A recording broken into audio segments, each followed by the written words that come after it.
એમાં જ મને એક બે કોમેન્ટ આવી હતી એટલે થોડુંક સરળતાથી અને વિસ્તારથી જો આપણે લઈ શકીએ તો બધાને વ્યવસ્થિત એની સમજ પડે.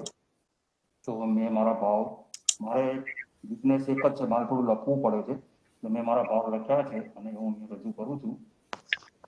તો આ ટોપિક જે છે ને સમજવા માટેની ખાલી ગાઈડલાઇન હું આપું છું કે આપણે આ સંકિત એટલે શું, મિથ્યાત્વ એટલે શું, મિથ્યાત્વ ઓછું થાય તો આપણામાં સંકિતથી પ્રગટ થાય, એ બધી વાત આપણે જાણીએ છીએ, એમાં કશું નવું કાંઈ નથી. પણ આપણે એમાં સમજણ મેળવવાની વધારે જરૂર છે દરેક વ્યક્તિને, દરેક જીવને. તો અહીંયા હું ખાલી એક ગાઈડલાઈન એ આપું છું કે આપણે આ વસ્તુ સમજવી હોય તો શું કરવું જોઈએ. તો અને આમાં પરિવર્તન ક્યાં આવે કે મારું મિથ્યાત્વ ઓછું થયું ને મને સંકિતિ આવ્યું કે પ્રગટ થયું કે મને સંકિતિ છે કે નથી, એવી શંકા કુશંકા આપણને થાય અથવા આપણને જાણવાની પણ ઈચ્છા થાય. હકીકતમાં તો સંકિતિ વ્યક્તિ છે કે નહીં એ કેવડીનો જ સબ્જેક્ટ છે, કેવડી જાણી શકે. પણ કેવડીની વાણીની અંદર આપણને કેવડી સમજાવીને પણ ગયા છે કે તને આવું આવું પરિવર્તન તારા જીવનની અંદર કે તારા આત્માની અંદર, તારા ભાવની અંદર દેખાય ત્યારે તું એક વસ્તુ સમજી શકશે કે તારું મિથ્યાત્વ તારું ઓછું થયું છે અને તને સંકિતિનો અનુભવ થઈ રહ્યો છે. એવો અનુભવ આપણને થશે અને એના ઉપર શ્રદ્ધા કરવી અને પછી આપણને એ જીવનનું જે માર્ગદર્શન મળે ને એ માર્ગદર્શનની અંદર આગળ વધવું અને એમાં એને દ્રઢ થવું અને આપણી શ્રદ્ધા એમાં મજબૂત કરવી.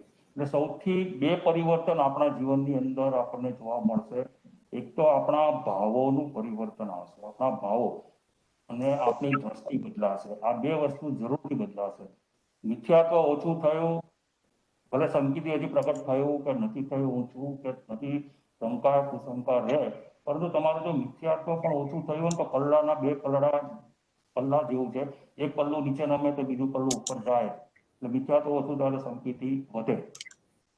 તો જો તમારું ભાવ પરિવર્તન તમારા અંદર થયું હોય અને તમારી દ્રષ્ટિ જો બદલાતી હોય, દ્રષ્ટિ બદલાઈ હોય, તમારા જીવન જીવવાની દ્રષ્ટિ બદલાઈ હોય, સંસાર પ્રત્યેની તમારી દ્રષ્ટિ બદલાઈ હોય, મારા કુટુંબની, ફેમિલીની, બધા પ્રત્યેની જો મારી દ્રષ્ટિ ધીરે ધીરે ધીરે બદલાતી હોય અને મારા ભાવ પરિવર્તન થતા હોય, અને ભાવ પરિવર્તન એટલે કેવા કે પરમાત્માની વાણીને અનુરૂપ જે ભાવ થવા જોઈએ એવા ભાવો જો મારા અંતરાત્માની અંદર પ્રગટ થતા હોય તો હું એટલું સમજી શકું કે મારું મુખ્યત્વ જરૂરથી ક્યાં તો ઉપસમ થઈ રહ્યું છે, ક્યાં તો એને ક્ષય થઈ રહ્યું છે, ક્યાં ઓછું થઈ રહ્યું છે અને ક્યાં ઘટી રહ્યું છે. તો એ એક આપણી પારાસીસી જે પેરામીટર છે કે આપણે એટલું જાણી શકીએ. તો એ દ્રષ્ટિ રાખીને આ ટોપિક આપણે સમજવાની કોશિશ કરશું. તો આપણે બે વીકથી આગળના ગયા વીકમાં પણ ગયા સ્વાધ્યાયમાં પણ સમજી ગયેલા કે ઔપસમિક સંકેત, ચારિત્રિક સંકેત અને ક્ષાયિક સંકેત. ઔપસમિક એટલે ઉપસમ ભાવ દ્વારા પ્રગટ થયેલું સંકેત, એટલે એ ઔપસમિક સંકેત. ક્ષાયક સંકેત એટલે ક્ષય એટલે કર્મ પ્રકૃતિનો ક્ષય અને તેનો ઉપસમ કરતા જે સંગીતિ પ્રગટ થાય છે ક્ષાયક સંકેત. અને ક્ષાયિક સંકેત એટલે સર્વ કર્મ પ્રકૃતિનો ક્ષય થઈ જાય, આપણા અંતરાત્માના પ્રદેશ ઉપરથી સર્વ પ્રકૃતિનો ક્ષય થઈ જાય ત્યારે આપણને ક્ષાયિક સંકેત પ્રગટ થાય અને એ આવ્યા પછી જતું નથી. એ બધું આપણે આગળ એનું સમજી ગયા છે અને એ બધી શાસ્ત્રની ભાષા હતી એટલે એ શાસ્ત્રની ભાષાને થોડુંક સરળ કરવાનો મેં અહીંયા પ્રયત્ન કર્યો છે. એટલે આશા રાખું છું કે હું સમજાવી શકું અને સમજી પણ શકીશ, તો એવી આશા રાખું છું. તો સૌ પ્રથમ 5 પ્રકારના સંકેતને સમજવા માટે એટલે કે સંકિતિ એટલે શું, એક સૌથી પહેલા આપણને મગજમાં થશે કે સંકિતિ એટલે શું. તો એની જો બરાબર સમજ આવી જાય તો પછી આગળની વાત બધી જલ્દીથી ધીરે ધીરે આપણને સમજાય છે. તો જો એક જ શબ્દમાં જો કહેવું હોય તો એમ કહી શકાય કે સંકિતિ એટલે આત્માની અનુભૂતિ કરવી અથવા તો આત્માની અનુભૂતિ થવી, કરવી અથવા થવી, જે રીતે આપણને એનો અનુભવ થાય તે રીતે. તો આપણને સવાલ થશે કે મારા આત્માની અનુભૂતિ કેમ મને થતી નથી. સતત મારો આત્મા મારી સાથે છે, અનંત ભાવથી હું આ જ આત્માને લઈને પડી રહ્યો છું, પણ એ વસ્તુની મને અનુભૂતિ થતી નથી, અનુભવ થતો નથી. આખા જગતની અનુભૂતિ મને થાય છે અમેરિકા ક્યાં છે, ઇન્ડિયા ક્યાં છે, જાપાન ક્યાં છે, ફલાણું ક્યાં છે, મારી પત્ની કોણ છે, મારા બાળકો કોણ છે, મારી ધન સંપત્તિ શું છે, હું શું કમાઉં છું, કેટલું કમાઉં છું, મારી જોબ શું છે, એ બધાનો આપણને અનુભવ થઈ રહ્યો છે, બધાની અનુભૂતિ થઈ રહી છે. પણ જે વસ્તુ એ બધું તો અત્યારે આપણને 10, 15, 20, 25 વર્ષમાં મળ્યું છે, છતાં આપણે એનો અનુભવ કરી શકીએ છીએ. અને જે વસ્તુ મારી પાસે અનંત અનંત ભાવથી મારી માલિકી છે જેની, એ વસ્તુનો મને કેમ અનુભવ થતો નથી, એવો સવાલ આપણા મનની અંદર થવો જોઈએ. તો આપણે એનું કારણ પણ સમજશું કે મારા આત્માની અનુભૂતિ મને કેમ થતી નથી. તો તેના કયા કારણો અને કયા નિમિત્તો એવા છે જેનાથી મને અનંત ભાવમાં, અનંત સંસારમાં સતત રખડી રહ્યો છું, છતાં પણ આત્માની અનુભૂતિ થતી નથી. અને જો મારે આત્માની અનુભૂતિ કરવી હોય તો કોણ કરાવી શકે? તો આપણે સૌપ્રથમ તો આપણને કોણ આત્માની અનુભૂતિ કરાવી શકે તે જાણવું.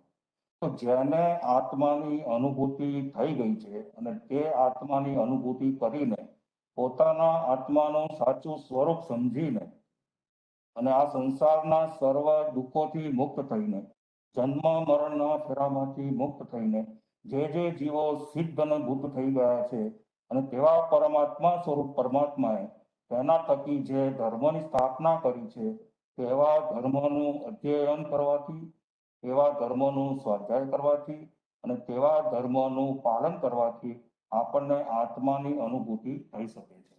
તો આ એક પહેલું એનું પ્રગતિ બતાવ્યું કે આપણને કોણ કરાવી શકે, કારણ કે મને તો થતી નથી, મને એની સમજ પડતી નથી, હું એને ઓળખતો નથી, મેં એને જાણ્યો નથી, મેં એને સમજ્યો નથી. તો જેને જાણ્યો છે, જેને સમજ્યો છે ને જે સિદ્ધ બુદ્ધ થઈ ગયા છે એવા પરમાત્મા જો સ્વયં હાજર હોય તો એમની હાજરીમાં પણ આપણને થઈ શકે. અને પરમાત્મા જો સ્વયં હાજર નથી તો એમની જે વાણી છે અને વાણીમાં પણ એમને આ જ વાત કરીને ગયા છે કે તું તારા આત્માને ઓળખ, તારા આત્માને સમજ, તું તારા આત્માની અનુભૂતિ કર. 32 આગમનો સાર અગર હોય તો આ જ વસ્તુ છે આપણને જાણવા માટે.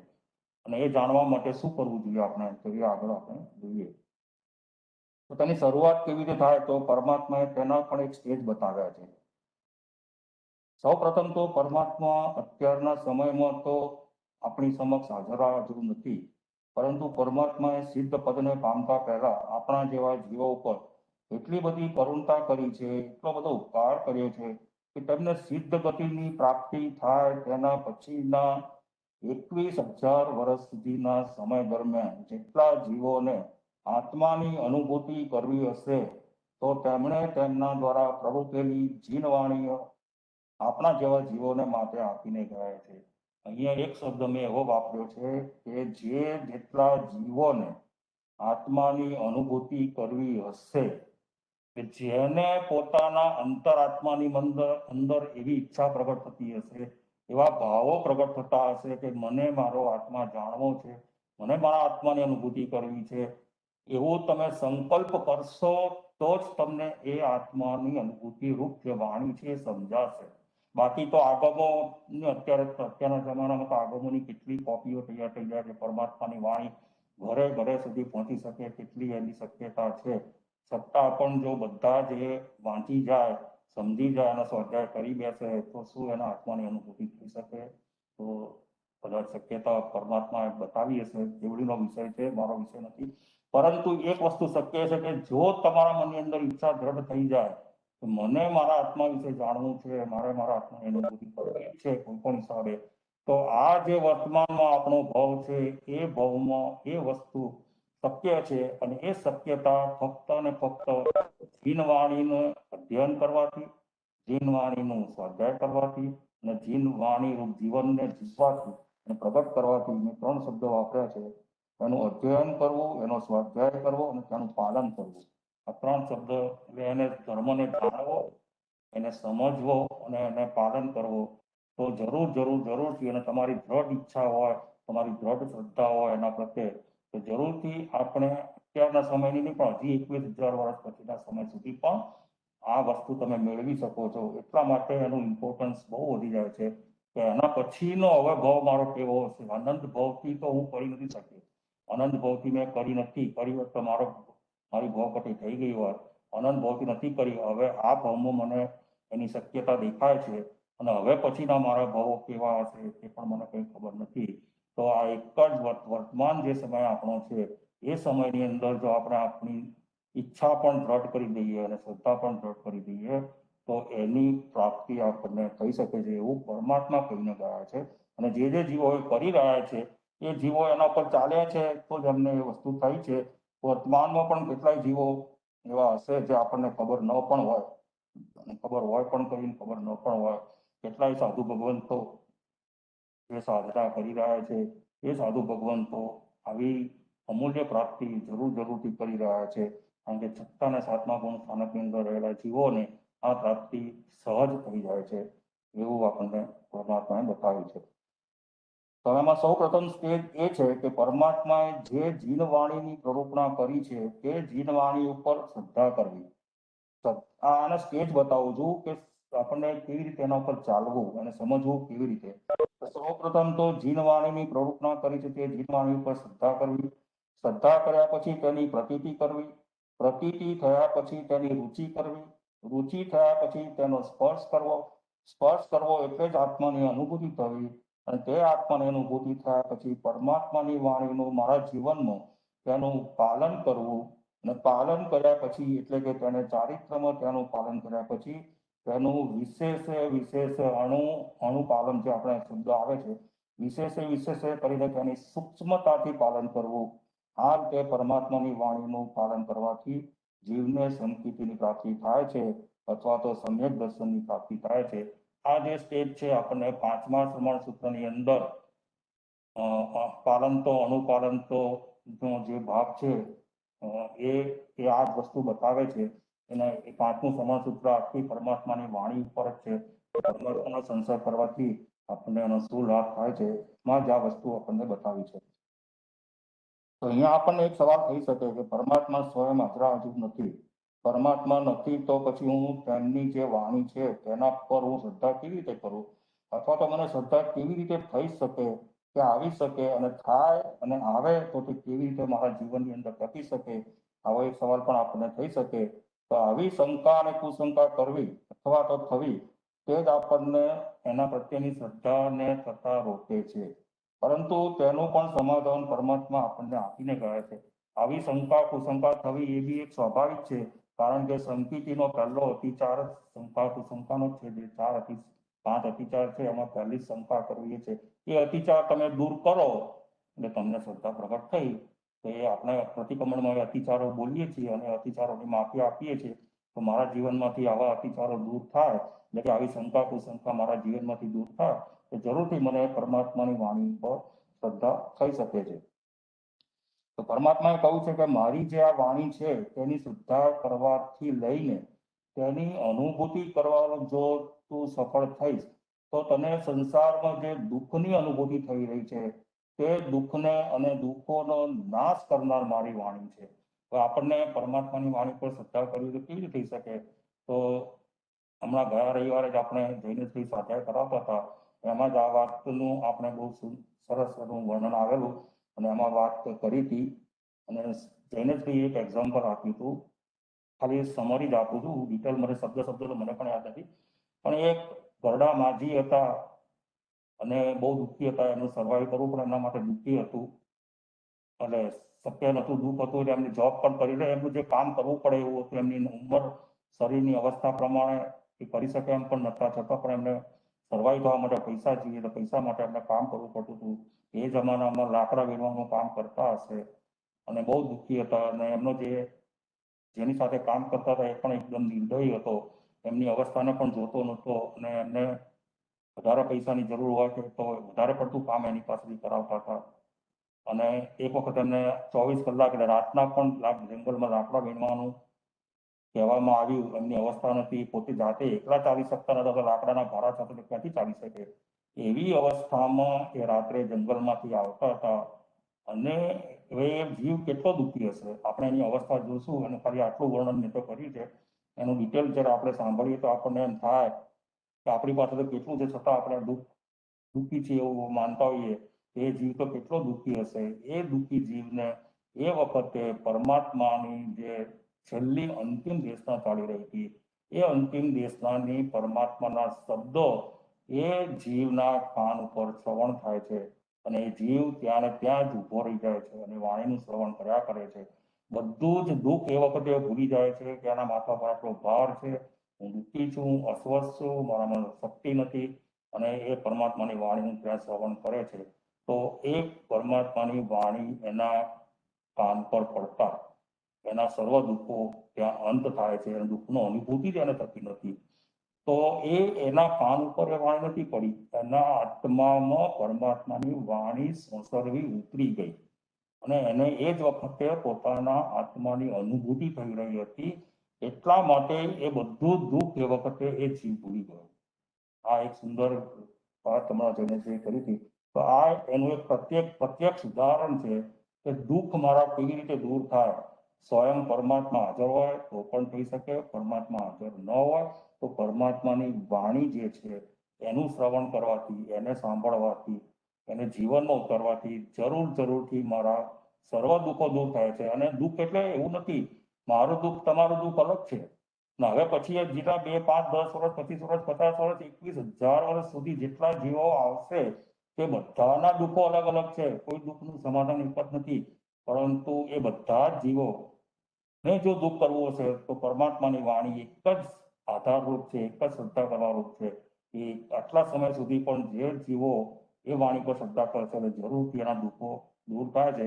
હવે આ દુઃખો કેવી રીતે દૂર થાય ને એના ઉપર પણ ઘણું સમજાવી શકાય છે, પણ આપણા વિષયથી અલગ થઈ જશે એટલે હું એના પર જતો નથી.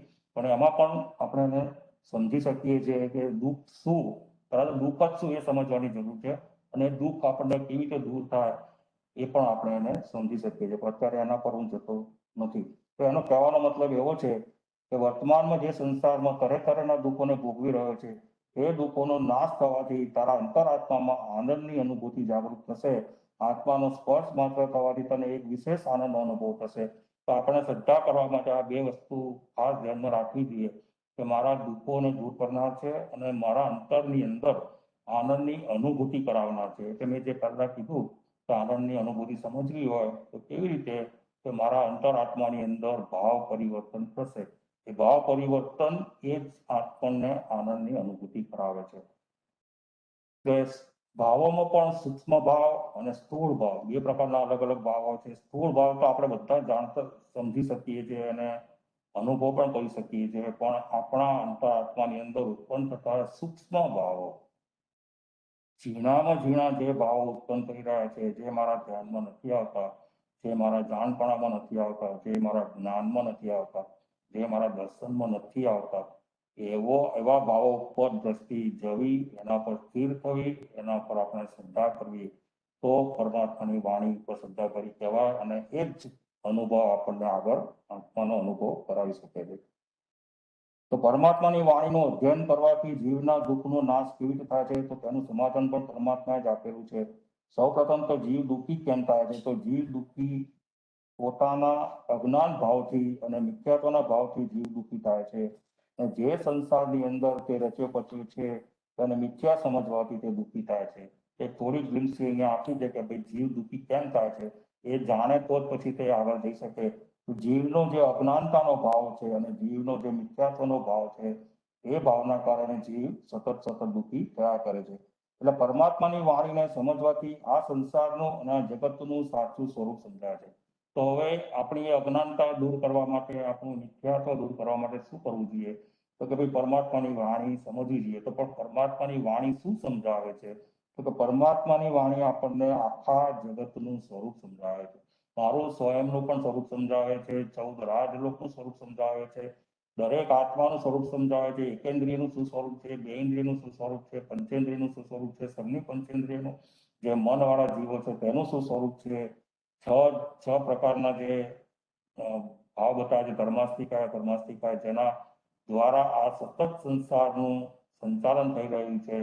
આત્મા અને પૂતગલ બંને ગતિશીલ છે, બંનેનું એકબીજાની અંદર મિક્સ થવું, એના થકી જે મારું આ જન્મ અને મરણના ફેરા ચાલી રહ્યા છે એવું જે સ્વરૂપ છે, જે નિયત છે, એની અવસ્થા બતાવી છે, એની સ્થિતિ બતાવી છે.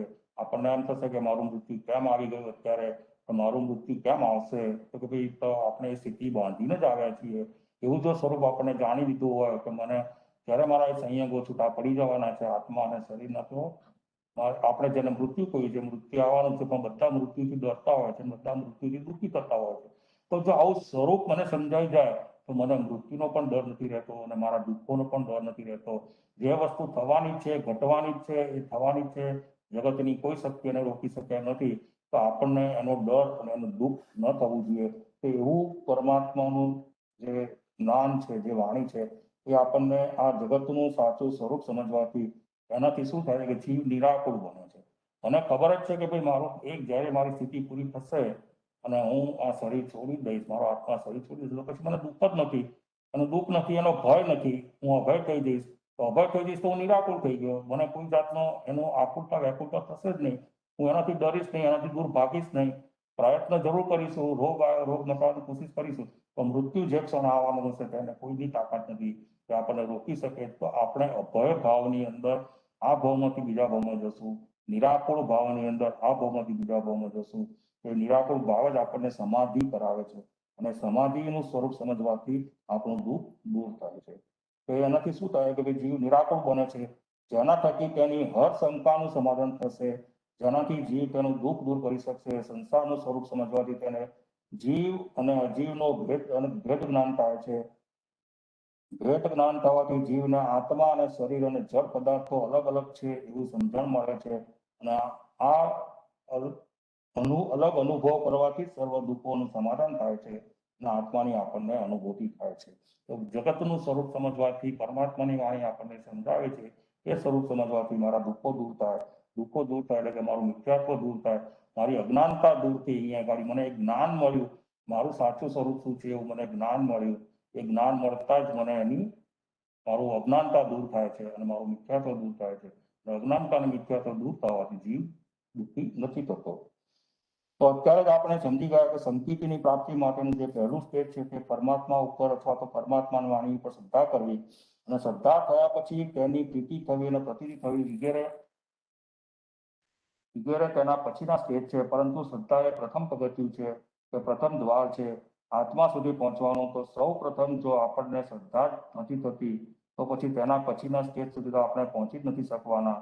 અને જીવને શ્રદ્ધા થવી તે એ આપણા આત્માનો દર્શન ગુણ છે. હવે અહીંયા આનાથી એક સ્ટેપ આગળ વધું છું કે આપણને શ્રદ્ધા થવી એ શું છે, કે શ્રદ્ધા નથી થતી તો કેમ નથી થતી?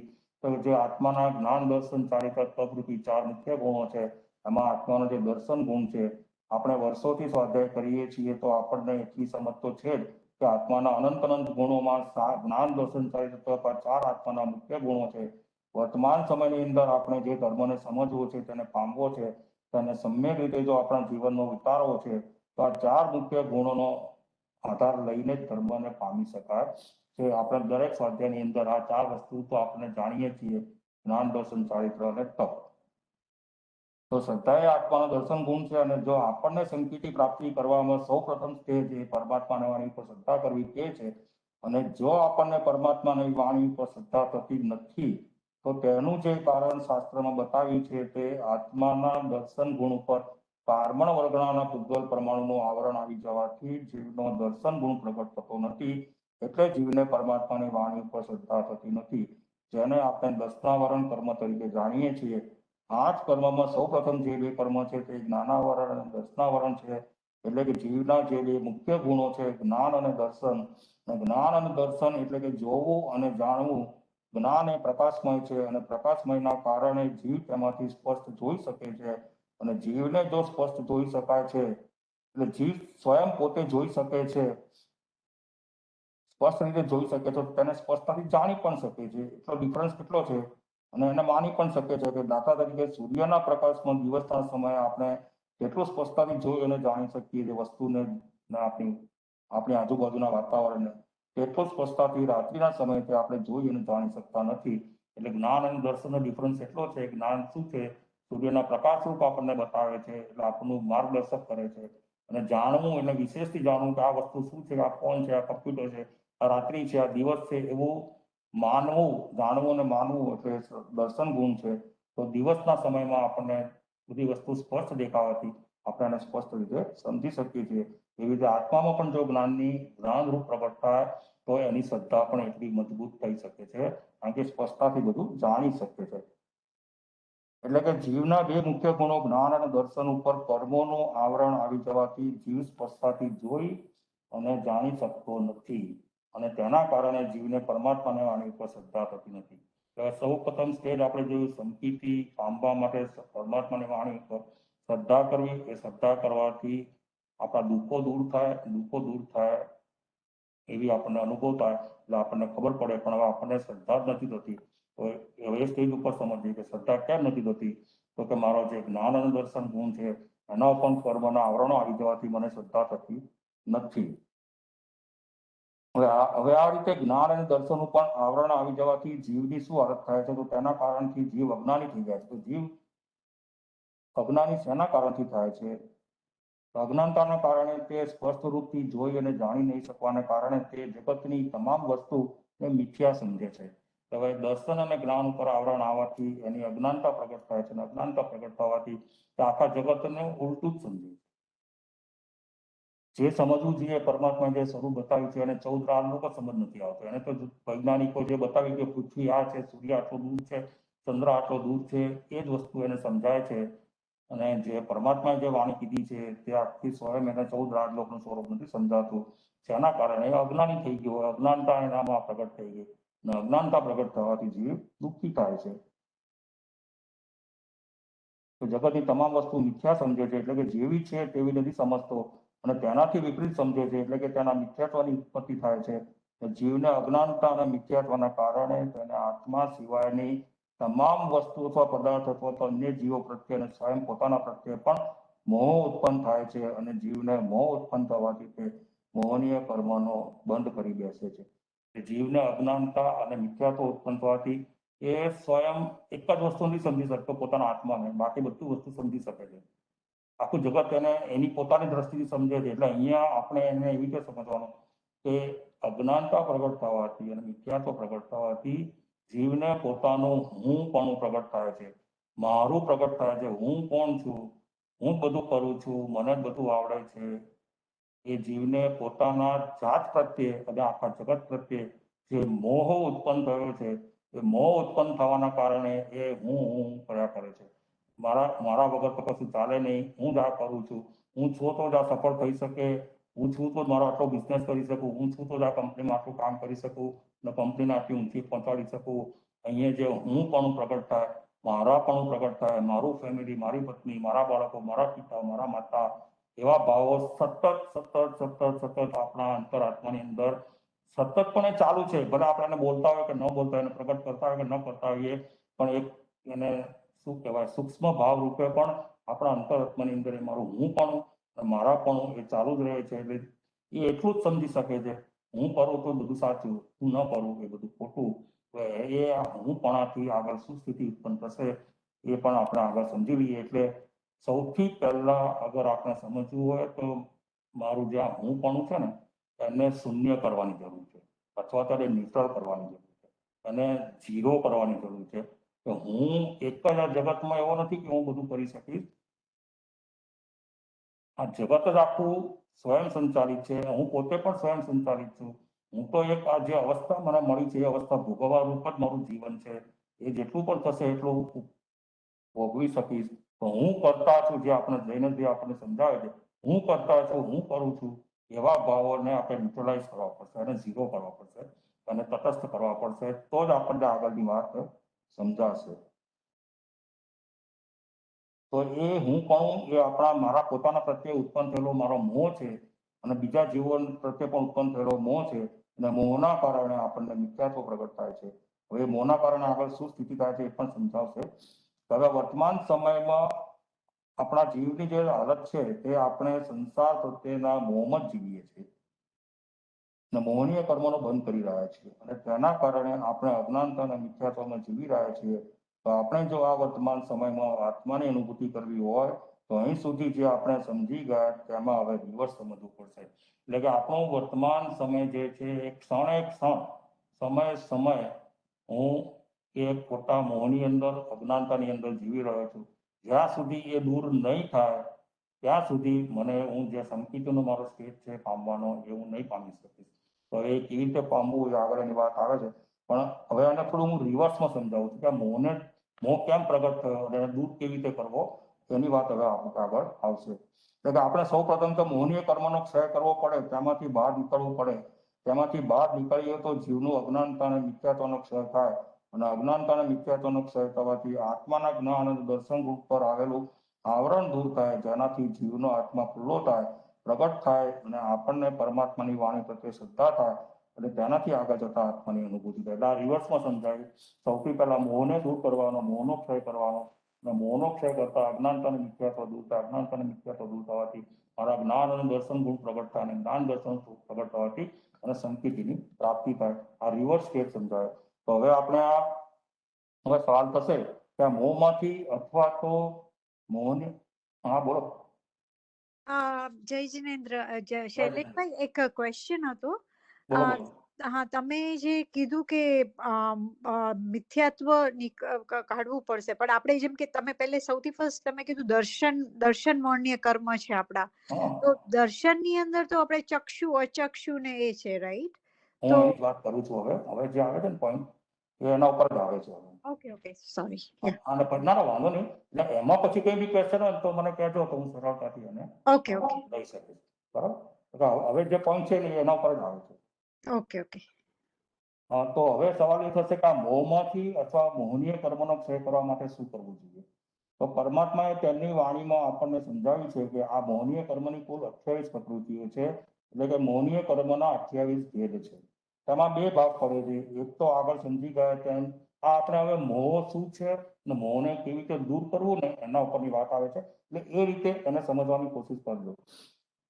તો એક તો આગળ સમજી ગયા જીવના જ્ઞાન અને દર્શન ગુણ પણ આવરણ આવી જાય છે, અને તેનાથી મોહ ઉત્પન્ન થાય છે. એટલે એ દર્શનાવરણ કર્મને કારણે તેના બે ભાગ છે, દર્શનાવરણ અને ચારિત્ર, દર્શન પ્રકૃતિ અને ચારિત્ર પ્રકૃતિ. તો જે દર્શનાવરણ કર્મના કારણે તેને 3 ભેદ બતાવ્યા છે. દર્શનાવરણને 3 ભાગમાં વહેંચવું હોય તો જેના કારણે આપણને મોહ ઉત્પન્ન થાય છે તે 3 ભાગ છે, એ 3 પ્રકૃતિ છે અહીં. એ મિથ્યાત્વ મોહનીય, મિશ્ર મોહનીય અને સમ્યક્ત્વ મોહનીય. દર્શનાવરણ ગુણના કારણે જે મોહ ઉત્પન્ન થાય છે અને દર્શન મોહનીય પ્રકૃતિ કહેવાય છે. અને દર્શન મોહનીય પ્રકૃતિ ઉત્પન્ન થવાથી મને મારું ચારિત્ર બરાબર હોતું નથી. હું અજ્ઞાનતામાં છું, એટલે ઊંધું સમજું છું, એટલે ઊંધું જ કરું છું. એ મારો ચારિત્ર ગુણ છે, અને જેના કારણે આપણને એ ચારિત્રની પ્રકૃતિ પણ આપણે જાણીએ છીએ, ક્રોધ માન માયા લોભની જે 28 વાત આવે છે. તો આ રીતે દર્શનાવરણના કારણે જે મોહનીય કર્મ બંધાય છે તેની દર્શન ગુણ અને જીવના ચારિત્ર ગુણ ઉપર પણ એનો ઘાત કરે છે. જીવનો દર્શન ગુણ જીવના ચારિત્ર ગુણ પર એનો ઘાત કરે છે. એટલે કે આપણી જે 3 પ્રકૃતિ દર્શન ગુણ સંબંધી છે અને તેની 25 પ્રકૃતિ ચારિત્ર ગુણ સંબંધી છે, તેમાં 16 પસાયની પ્રકૃતિ છે. જેમાં સૌ પ્રથમ 4 અનંતાનુબંધી પસાય, એટલે કે અનંતાનુબંધી ક્રોધ માન માયા લોભ, અને પ્રથમ 4 પ્રકૃતિ છે. અને બાકીની 12 એની આપણે અપ્રત્યય કરનારની પ્રત્યય કરનારની સંજ્વલન એ 12 બીજી અલગ છે. અને 9 નો પસાય છે, તેના વિશે આપણે બધા જાણીએ છીએ, એનો સ્વાધ્યાય આપણે કરી ગયા છીએ. એ અત્યારે એ ડિટેલમાં હું નથી જતો. ખાલી ફક્ત દર્શન ગુણની 3 પ્રકૃતિ અને ચારિત્ર ગુણની 4 પ્રકૃતિ, અનંતાનુબંધી ક્રોધ માન માયા લોભ, અને દર્શન ગુણની સમ્યક્ત્વ મોહનીય, મિશ્ર મોહનીય અને મિથ્યાત્વ મોહનીય. આ 7 પ્રકૃતિનો આપણે ક્ષય કરો, ઉપશમ કરો કે આનો ક્ષયોપશમ કરો. આ 7 પ્રકૃતિને કરવાથી તમને સંકેતિ પ્રાપ્ત થાય છે. તમે હજી વ્રતમાં પણ નથી, વ્રત લીધા નથી, અપ્રત્યાય કરનારાની છે, એટલે પ્રત્યાયન પણ નથી લીધા, છતાં પણ જીવને આ ભાવો ઉત્પન્ન થઈ શકે છે. કારણ કે 4થું ગુણ સ્થાનક આપણે સમજશું તો અવિરતિ સમ્યક દ્રષ્ટિ નું છે. અવિરતિ સમ્યક દ્રષ્ટિ, અવિરતિ એટલે હજી તમે કોઈ પ્રત્યાયન લીધા નથી, છતાં પણ તમને સમ્યકત્વ પ્રગટ થઈ શકે છે, તમને સંકેતિ પ્રગટ થઈ શકે છે. તો આ 7 પ્રકૃતિમાંથી બહાર આવવું બહુ જરૂરી છે.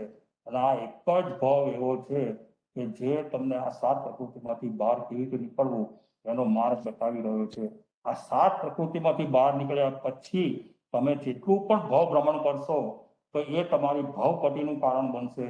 3 ભાવ, 5 ભાવ, 15 ભાવ સુધીમાં તમે આપણે આપણા આત્માને સિદ્ધ બુદ્ધ કપાવી શકીએ છીએ. જ્યાં સુધી આ 7 પ્રકૃતિમાંથી જીવ બહાર નીકળતો નથી ત્યાં સુધી, અને એનું નામ જ અનંતાનુબંધી છે, કે અનંત સંસાર ભ્રમણની અંદર આપણને રખડાવી રહ્યું છે. તો આ બહુ જરૂરી છે. આ તો હું અત્યારે પણ જેટલું સમજાવીશ એકદમ ઉપરથી છે, એના ઘણા વિશેષ ભાવો પણ છે, ઘણા સૂક્ષ્મ ભાવો પણ છે, પણ એ પછી બહુ આગળ જશે ને પછી અનુકૂળતા આપણે આને આગળ લઈશું. તો આ જે છે 28 માંથી ખાલી હું અત્યારે 7 પ્રકૃતિને જ આપણે સમજવાની છે. તો અહીંયા તો આપણને સંકેતોનો બાધારૂપ કોણ છે તે જાણીને તેને સમજીને તેને દૂર કરીને કેવી રીતે સંકેતો પ્રાપ્ત કરી શકાય તે સમજવું છે. માટે આપણે સૌ પ્રથમ આ મોહનીય કર્મની કુલ 7 પ્રકૃતિને સમજવાની છે અને તેને દૂર કરવાથી જીવને સંકેતની પ્રાપ્તિ કરી શકાય છે. એટલે આ 7 પ્રકૃતિ દર્શન ગુણની પણ સમ્યકત્વ મોહની, 3 સમ્યકત્વ મોહનીય, મિશ્ર મોહનીય અને મિથ્યાત્વ મોહનીય. અને ચારિત્ર ગુણની જે 4 છે તે અનંતાનુબંધી, ક્રોધ, માન, માયા, લોભ.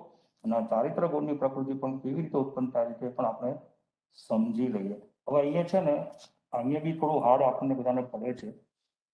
સૌથી પહેલા તો પ્રકૃતિ એટલે શું એ સમજવાની જરૂર છે કે આ દર્શન ગુણ તો આપણે સમજો, આત્માનો ગુણ દર્શન ગુણ છે સમજ્યો, આત્માનો ગુણ જ્ઞાન ગુણ છે એ પણ સમજ્યો, પણ એની પ્રકૃતિ એટલે શું અને પ્રકૃતિ આપણને કેવી રીતે અસર કરે છે તો એની એક થોડીક સમજ આપણે પહેલા લઈશું. થોડો ટાઈમ આગળ જશે.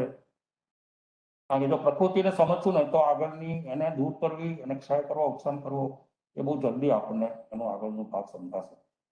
તો આપણે સૌથી પહેલા પાણીની પ્રકૃતિ જોઈએ. પાણીની પ્રકૃતિ કેવી કે ભાઈ શીતળતા અને ઠંડક.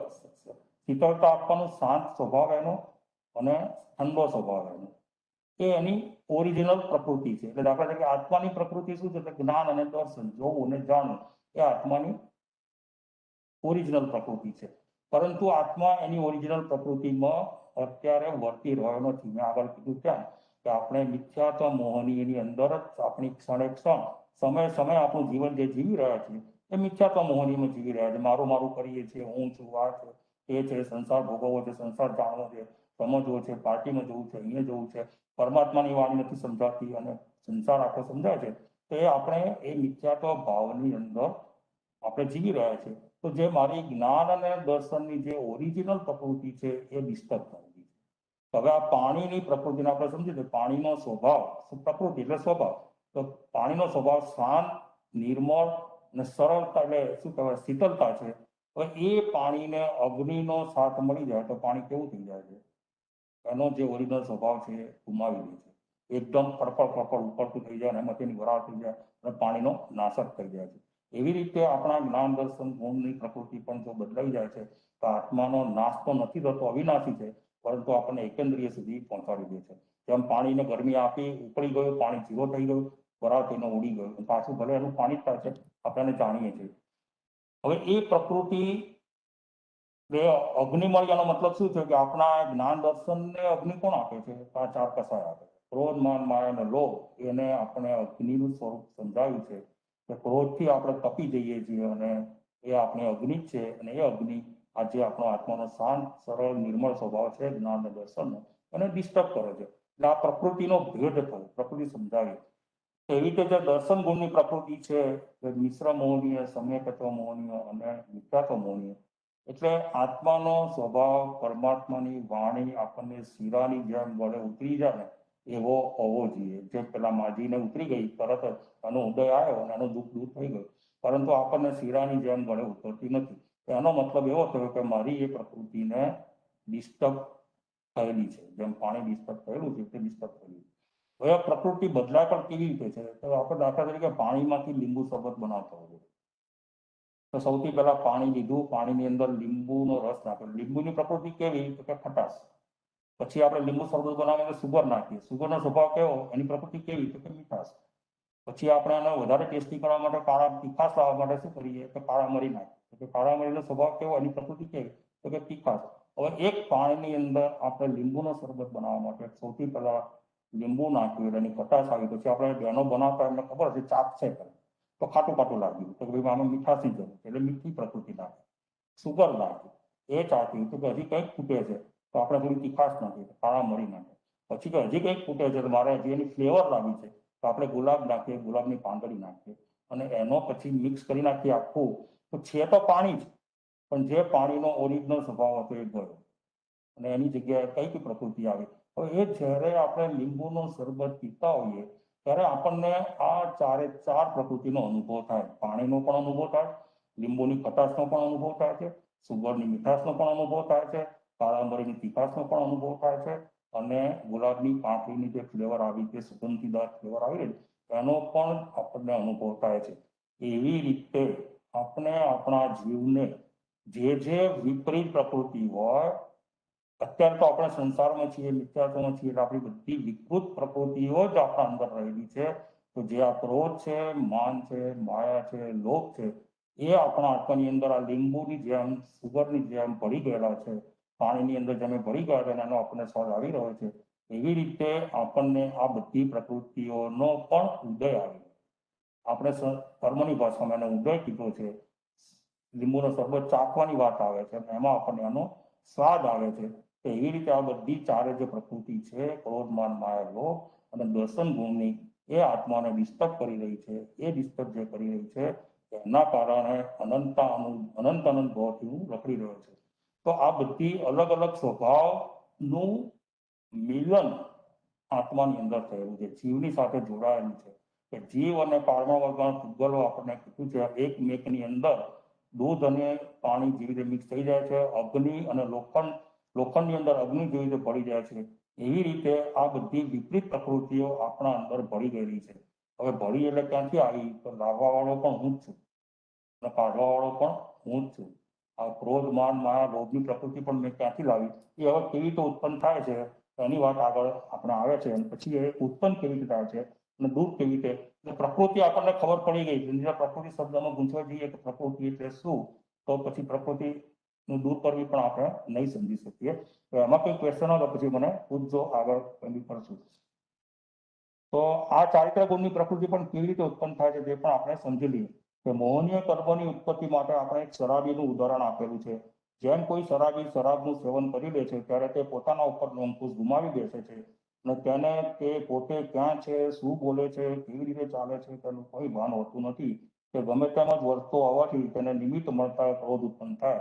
તો શરાબીને કોઈ થોડોક જ છંછેડે તો એનો આપણે જોઈએ કે એનો ગુસ્સો આસમાને પહોંચી જાય અને ગમે તેમ આપણને બોલવા મળે, ગમે તેમ વર્તન કરવા મળે. પણ આપણે સમજીએ કે આ શરાબી છે એટલે સામે આપણે કદાચ એનો પ્રતિકાર ન કરીએ, પણ એ ક્રોધ કેવી રીતે ઉત્પન્ન થયો એ આપણા જીવનમાં કેવી રીતે આવે છે તે સમજવાનું છે.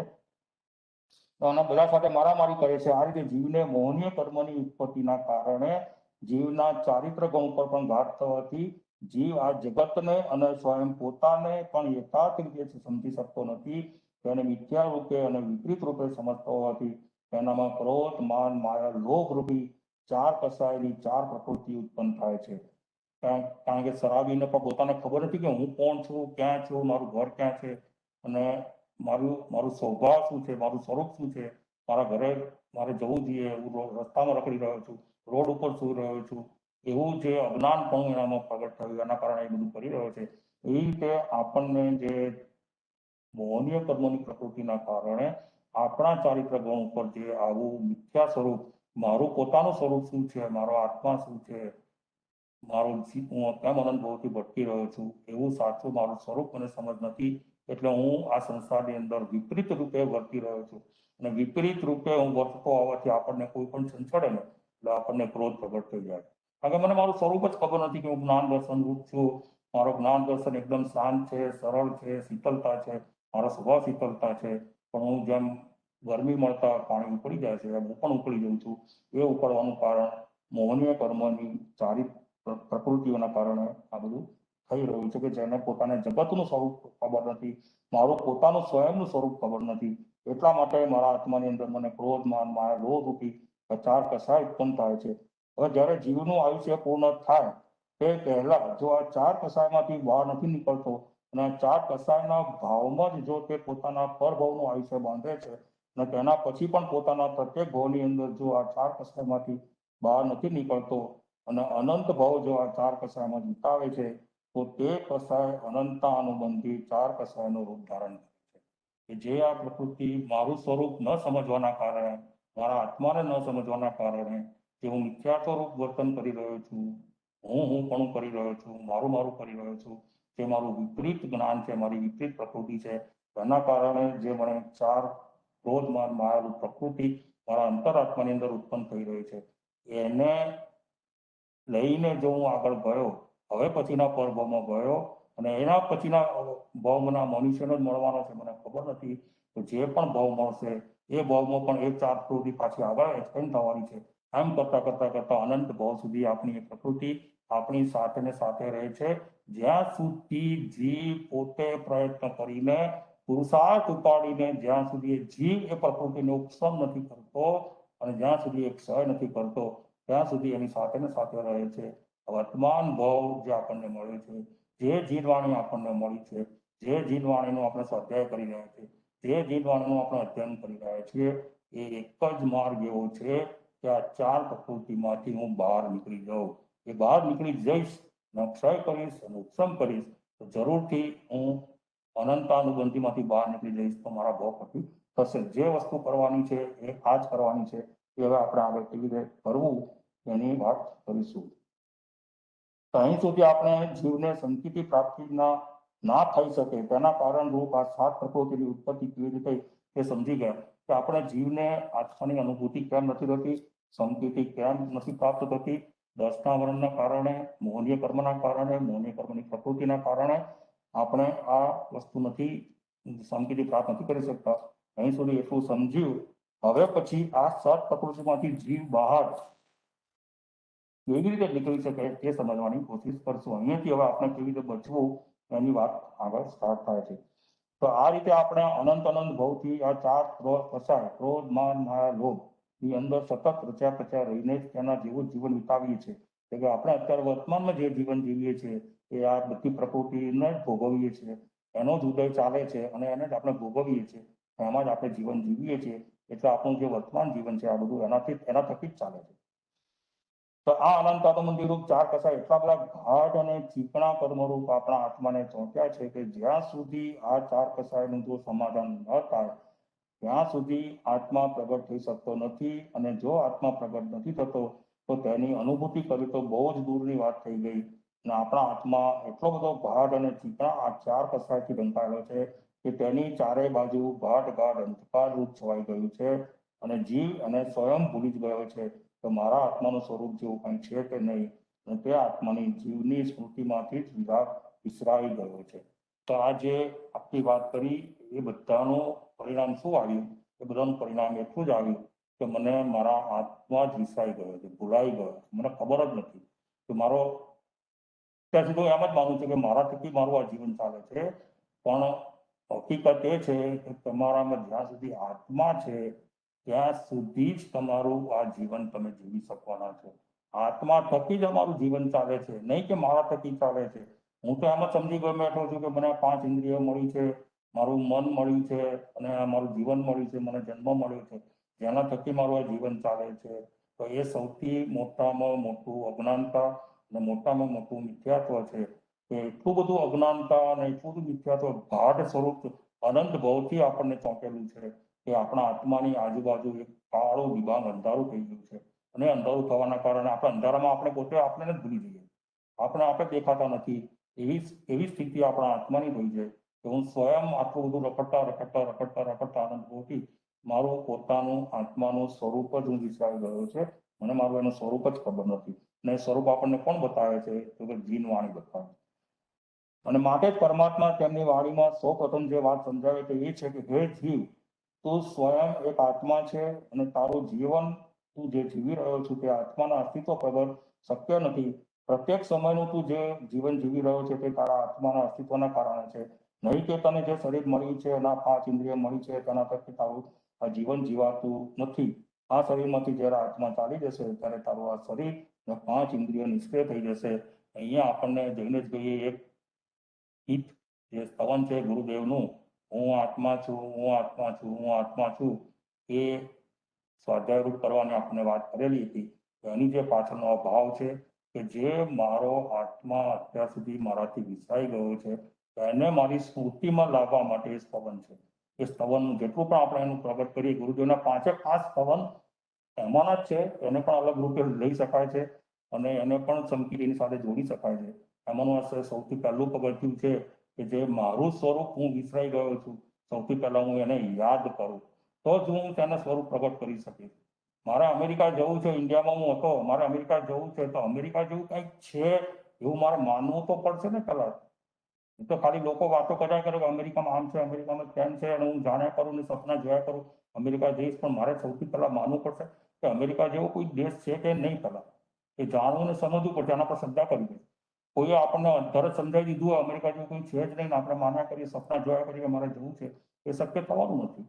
એવી રીતે મારો આત્મા જ હું ભૂલી ગયો છું, વિસરાઈ ગયો છું, તો સૌથી પહેલા આપણે એને યાદ કરવો પડશે.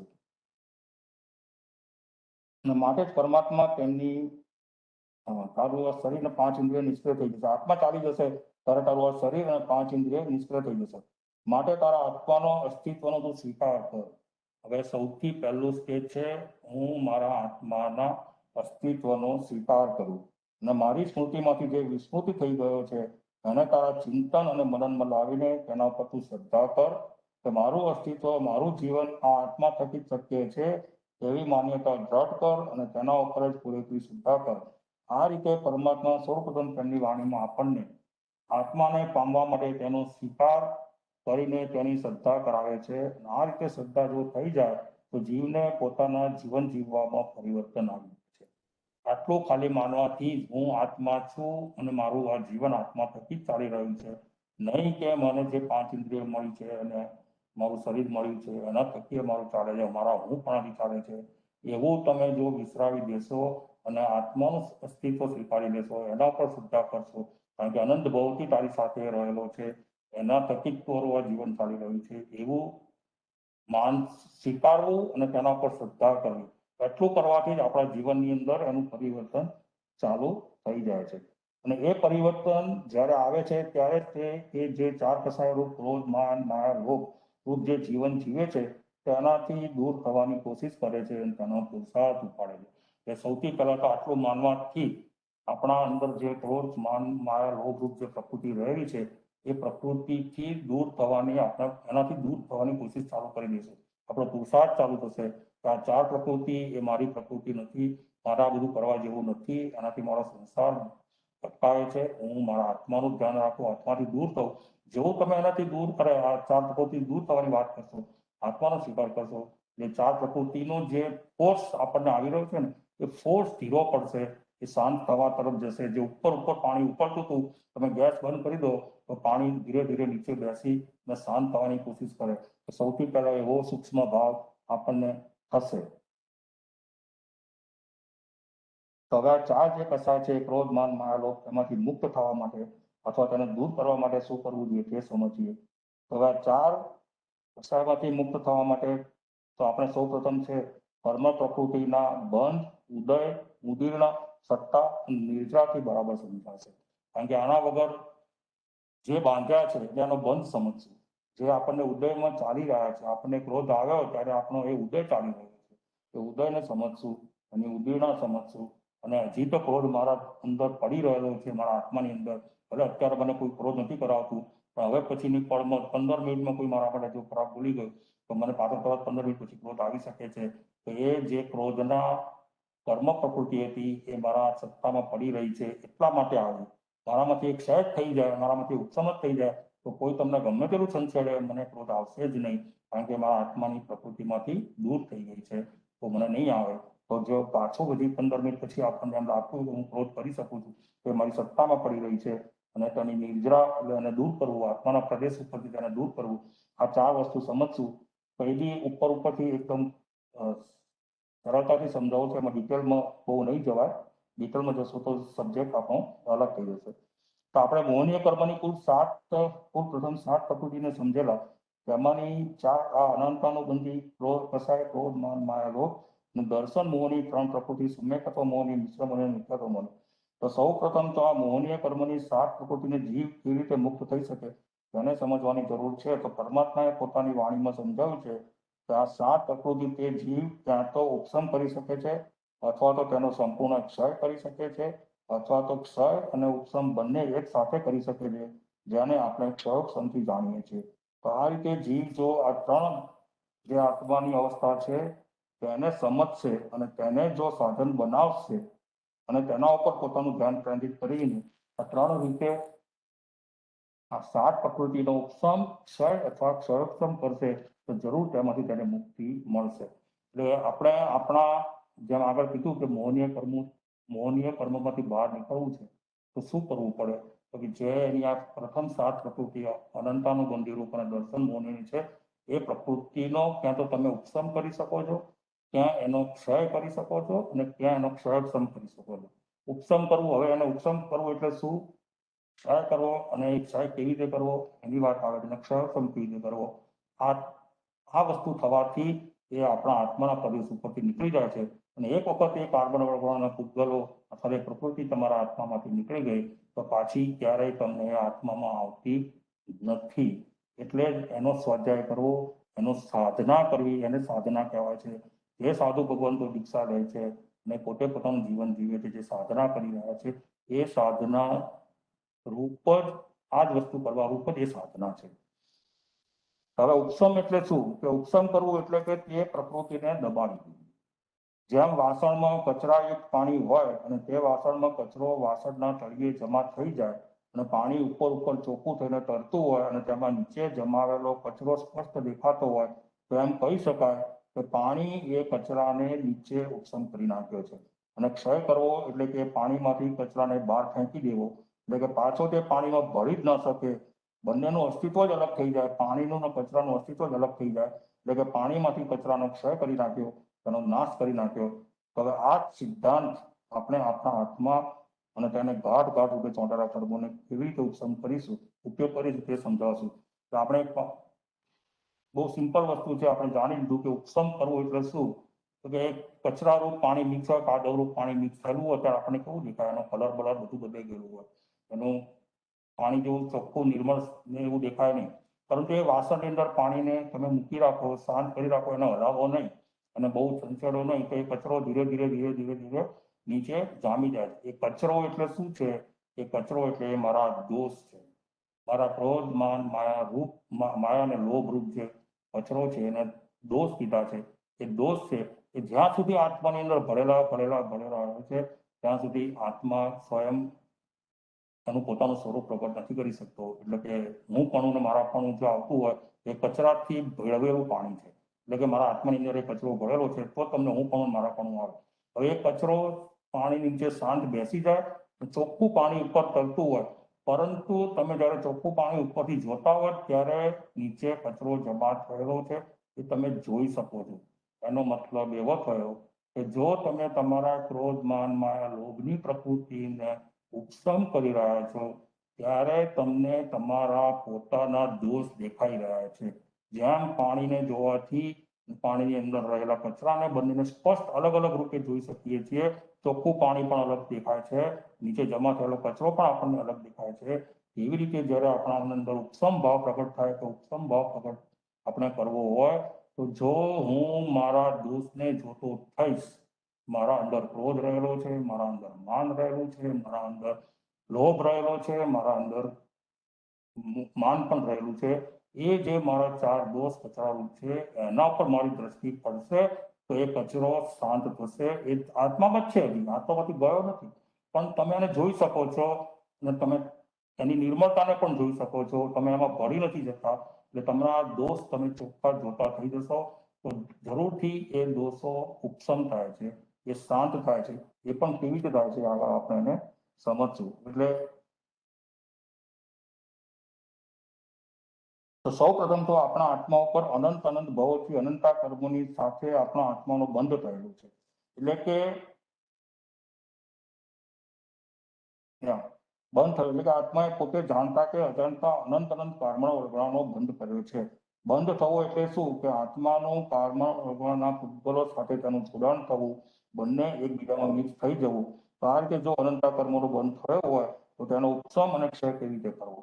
બંધ એટલે સૌથી પહેલા આપણે બંધ એટલા માટે સમજાય કે આપણે જ આ બધા દોષોને બોલાવ્યા છે અને માન્યા છે અને જાણ્યા છે, એનામાં આપણે ભળી ગયેલા છીએ અને ભોગવ્યા છે, એટલે બધું ભોગવી રહ્યા છીએ. એટલે આપણે જ બોલાવ્યા છે અને આપણા અંદરની આત્માની અંદર એ મિક્સ થઈ ગયા છે, એટલે એનો બંધ થયો. વાતાવરણની અંદર જ કાર્બન વર્ગોના પૂતગલો રહેલા છે. હવે એના જે સ્વભાવ છે, તમે જેવો સ્વભાવ કર્યો એવા કાર્બન વર્ગોના પૂતગલો આપણને આવીને આપણા આત્માના પ્રદેશ ઉપર એના પ્રદેશો ચીપકી જાય છે. એટલે એ ચીપકી ગયા પછી એને કાઢવા બહુ મુશ્કેલ છે. પહેલા તો એને લાવવા જ નહીં, એટલે આશ્રવને રોકવું, એના માટે પ્રત્યાખ્યાન બતાવ્યા છે. તમે જો પ્રત્યાખ્યાન લઈને બેઠા છો, પ્રત્યાખ્યાન લઈ લીધા ઘણી બધી વસ્તુ ના, તો એ આશ્રવ રૂપ જે કર્મનો વર્ગના પૂતગલો આપના હાથમાં પર આવતા જ નથી, એ ચોંટતા નથી, એનો બંધ થતો જ નથી, તો પછી એને કાઢવાની વાત જ નથી આવતી. પણ હવે જે બંધ થઈ ગયા છે, કાઢવાની વાત એની છે. એટલે સૌથી પહેલા તો આપણે એનો બંધ કર્યો છે, આપણે જ બોલાવ્યા છે, આપણે જ ચોંટાડ્યા છે. એ સમજવું, એ જાણવું, એ દોષ મારા જ છે, મેં જ બોલાયા છે. આ ક્રોધ મારા હિસાબે આવે છે, નહીં કે સામેવાળી વ્યક્તિ મને ગમે તેમ ભૂલી ગઈ, એને મારું અપમાન કરી નાખ્યું, મારું માન કરી આમ કરી નાખ્યું, મારું કેમ કરી નાખ્યું, મને નુકસાન કરાવી દીધું, મારું ભલામણ કરી નાખ્યું, એક્સિડન્ટ કરાવી દીધો. એવા નિમિત્તો મળીને આપણે એના પર ક્રોધ કરતા હોઈએ છીએ, પણ એ એના હિસાબે નથી. તમારી અંદર રહેલી એ ક્રોધની પ્રકૃતિ જ અંદર રહેલી છે. એ જે તમે બાંધી છે એ જ હૃદયમાં આવી, એટલે જ મેં સામેવાળી વ્યક્તિ પર ગુસ્સો કર્યો. નહીતર મને ગુસ્સો ક્યારેય ના આવે. પરમાત્માનું ચારિત્ર આપણે સમજશું, સંગમ દેવનો ઉપસર્ગ સમજશું. પરમાત્માને ક્યારેય એના પ્રત્યે ક્રોધ નથી આવ્યો, ક્યારેય એના પ્રત્યે માન નથી થયું, અપમાન નથી થયું. એવા ભાવો પરમાત્માએ નથી ભોગવ્યા, કારણ કે પરમાત્માના આત્માના પ્રદેશ ઉપર એ બધા કર્મ વળગવાનો બંધ હતો નહીં. એમને એમનો ક્ષય કરી નાખ્યો હતો, કાં તો ઉપસમ કરી નાખ્યો હતો, એટલે એમનો ઉદય થતો જ નહોતો. એવી રીતે આપણે તો અત્યારે આમ જ સમજીએ કે મને ફલાણાએ ગુસ્સો કરાવ્યો, મને ફલાણા એ નિમિત્તને આપણે દોષ દઈએ છીએ. તો દોષ ત્યાં નથી જોવાના, દોષ મારા જોવાના છે. હું મારા દોષ જોઈશ, મારા દોષ જોઈશ તો જ એ શાંત થશે, અને એમાં હું ભળી નહીં જઈશ તો જ એ ઉપસમ થશે. એની વાત આગળ આવે છે. તો આ રીતે જો તો અહીંયા જે અનંતાનંદ કર્મોનો જે બંધ થયો છે તે પોતાની સ્થિતિ પ્રમાણે, એટલે કે અમુક ચોક્કસ સમયની મર્યાદા સાથે બંધાય છે, અને જ્યાં સુધી તે તેની સ્થિતિ પૂરી થવા નથી આવતી ત્યાં સુધી તે સત્તામાં પડ્યા રહે છે. તેને જ હજી 10-15 મિનિટ જેવું થશે તો લઉં તો પછી નેક્સ્ટ સેશનમાં રાખું છું. હા, બધાને અનુકૂળતા છે, આમ તો વાંધો નહીં આવવો જોઈએ શૈલેષભાઈ. હજી મને લાગે 15 મિનિટ જેવું થઈ જશે. આમ એક સળંગ સાથે લેવાઈ જાય તો વધારે સમજ આવશે બધાને. હા, તો લઈ લો. વાંધો નથી ને બધાને અનુકૂળતા? ઓકે. તો પડ્યા રહે છે, એટલે સત્તામાં પડ્યા રહેવું એટલે કે સ્ટોકમાં પડ્યા રહેવું. હવે આપણે જે બાંધ્યા છે કર્મો એ રાઈટ અવેજ ઉદયમાં નથી આવતા, એટલે આપણે એની સ્થિતિ બાંધીને આવીએ છીએ. જ્યારે આપણે કર્મો બાંધ્યા ત્યારે 1 વર્ષ માટે બાંધ્યા, 2 વર્ષ માટે બાંધ્યા, 48 મિનિટ માટે બાંધ્યા, તો અનંત વર્ષો સુધી બાંધ્યા. એ આપણે જ્યારે વિષય ચાલે ત્યારે આપણે બધી અલગ અલગ પ્રકૃતિને સમજ્યા છીએ, તો એમાં અલગ અલગ સ્થિતિ પ્રમાણે અલગ અલગ બંધાય છે. એ સત્તામાં પડ્યા રહેવું. તો હું થોડો ફાસ્ટ જતો રહીશ અમુક વસ્તુમાં જ્યાં ઇમ્પોર્ટન્સ ઓછું હશે ત્યાં. તો સત્તામાં પડ્યા રહેવું એટલે કે કોઈ વેપારી કોઈ વસ્તુનો વેપાર કરતો હોય તો તે તેનો પોતાનો માલ ખરીદી કરતો હોય. માલ ખરીદી કરવી એટલે કર્મને બાંધવા, કર્મને બોલાવે. એટલે કે તે દરરોજ ખરીદેલો માલ તિજોરીમાં ભરી રાખે છે, પરંતુ તે માલ બધો આજે ને આજે વેચાતો નથી.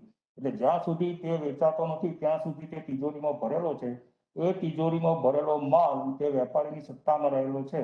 જ્યારે તેની ડિમાન્ડ આવશે ત્યારે તે તેની સત્તામાં હોવાથી તેને તુરંત જ બજારમાં વેચી નાખશે.